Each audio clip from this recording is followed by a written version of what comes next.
Ito ang isa sa mga katanungan na maraming ayaw ang sagot o di kaya iniiwasan na malaman ang sagot. Ano ang sinasabi ng Biblia sa itsura ng hell o ng impyerno? Napakalawak po ng ating pag-uusapan. Umpisahan po natin doon sa amoy. Sabi nila amoy asupre ayon sa Biblia. Nakalagay po yan sa Matthew 25 verse 41 at Revelations 20 verse 15.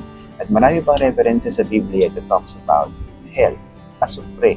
Ako po ay nagpunta sa isang lugar dito sa New Zealand. Ang tawag po dito ay Rotorua. Sa Rotorua po kasi, maaamoy mo yung baho ng mga mga thermal streams. At ito yung pinakamalapit sa asupre na amoy.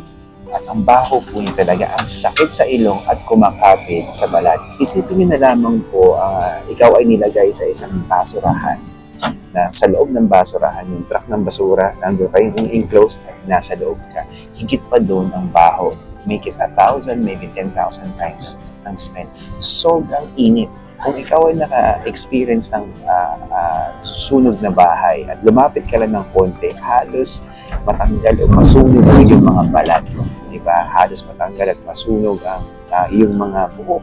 Pag naaalala ko kung gaano kainit, lalo na pa nagbubukas ako ng fireplace. Ang itsura po ng impyerno ay napaka-lungkot. Kung titignan natin ang kadiliman at ang pinakamalupit siguro dito ay ang presensya ng Panginoon. Sabi ng mga ibang scholars ay wala. Wala ang presensya ng Panginoon sa impyerno. At syempre, may dagat-dagatang apoy, maraming taong nagdudusa dahil sa kasalanan nila. Iba't iba ang mga artist rendition. At ang isang nakakakilabot dito ay ang mga taong pupunta sa impyerno, kung sila ay magkakilala sa mundong ito, they will be able to identify each other. Ngunit ang sinasabi ng mga biblical scholars, ang mga taong ito ay syempre hindi nasa anyo natin ngayon. Sila ay mga mukhang bungo, sila ay mga espiritu, at sa araw-araw, kung meron mang araw tayo ma-define, ito ay paghihirap ng eternity.